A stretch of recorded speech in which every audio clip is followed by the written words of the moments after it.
Hi friends! In this video we're going to do a read aloud of Upstairs Mouse, Downstairs Mole by Wong Herbert Yi. Mouse and Mole are neighbors and friends. Sometimes friends make mistakes, but they always try to help each other out.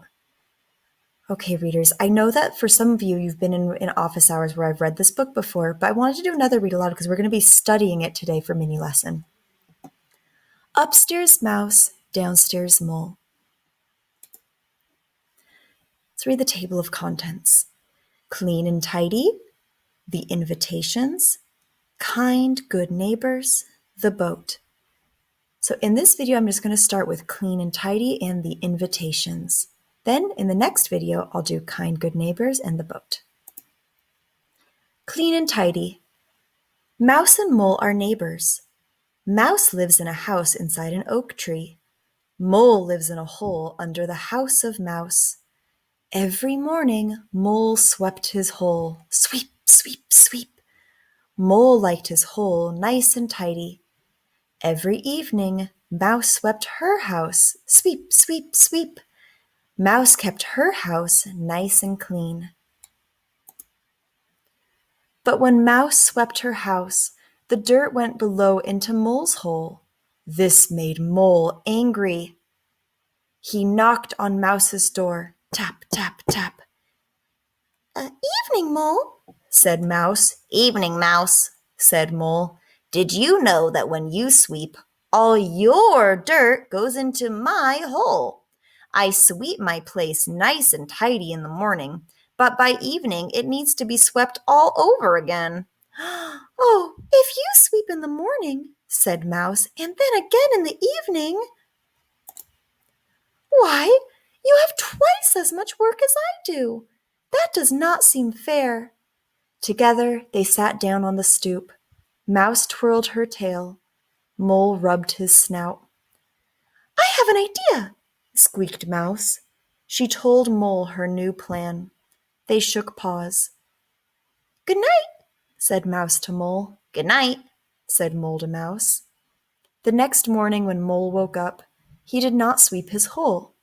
At 12 o'clock sharp, he grabbed his broom and knocked on Mouse's door. Tap, tap, tap. Good afternoon, said Mole to Mouse.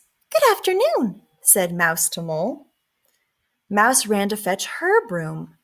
Together they swept Mouse's house until it was nice and clean. Why, it only took us half the time it takes me to sweep my house, said Mouse. Next, they marched downstairs and swept Mole's hole until it was nice and tidy.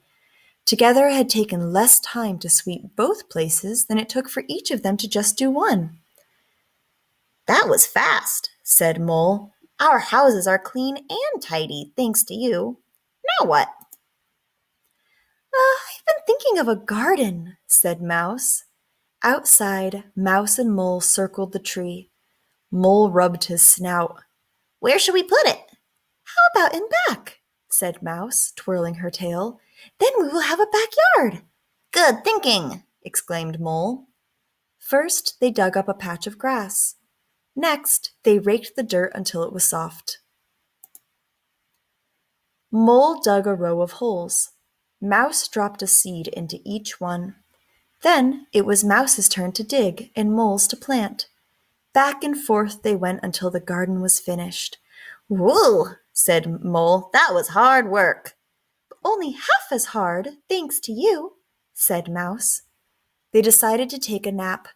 Mole went down into his hole. Mouse went inside her house.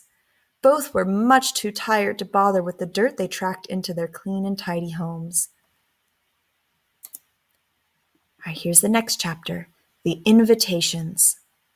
Mouse found an invitation in her mailbox. It was from her neighbor Mole. Dear Mouse, if you are not too busy, please come join me for lunch to celebrate our new garden. Your neighbor, Downstairs Mole. Around noon there was a tap, tap, tap at Mole's door. Glad you could make it, said Mole. Please come in. Mouse had picked dandelions for the occasion. For you, she said, until our flowers come up. Mouse looked around the room. My, but you keep a nice, tidy hole, she squeaked. Thank you, said Mole. It was a bit damp inside Mole's hole. Mouse shivered. Mole also kept his place rather dark, as bright lights hurt his eyes. Mouse bumped into the table as she sat down.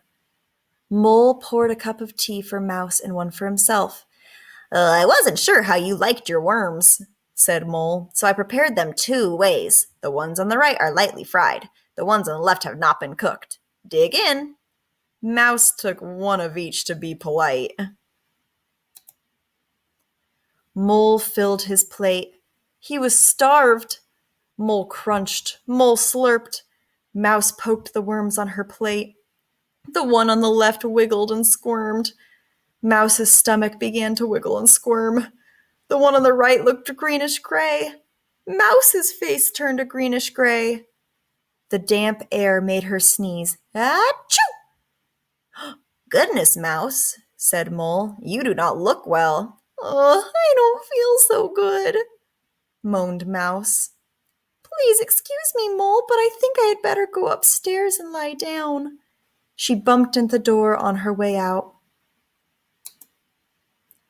That evening, Mole found an invitation in his mailbox. Dear Mole, I am feeling much better. Please join me for dinner at 6 o'clock to continue our garden celebration. Your neighbor, Upstairs Mouse. At 6 o'clock there came a tap, tap, tap at Mouse's door. Right on time, said Mouse. Please come in. You are looking much better, said Mole. Thank you, said Mouse. The evening sun poured through the windows in Mouse's house. Mole covered his eyes. He walked smack into a wall. Mole bumped into the table as he sat down. Bump! Mouse poured a cup of tea for Mole and one for herself. I was not sure which cheese you preferred, said Mouse, so I cut up 2 kinds. The one on the left is cheddar, and the one on the right is Limburger. Help yourself. To be polite, Mole took a thin slice of each. Mouse loaded her plate. She was famished. Mouse nibbled. Mouse gnawed. Mole's head still ached from walking into the wall. He began to wobble in his seat. The bright light over the table hurt his eyes. The strong odor of Limburger made his stomach flip-flop. Plop! Mole toppled right off the chair. Mercy, Mole, squeaked Mouse. Are you okay? Mole groaned. I feel a bit dizzy. Please excuse me, Mouse, but I think I'd better go out downstairs and rest. He bumped into the door on his way out. Okay, readers, we'll do the next 2 chapters in another video. We're going to stop right now at the problem in the story.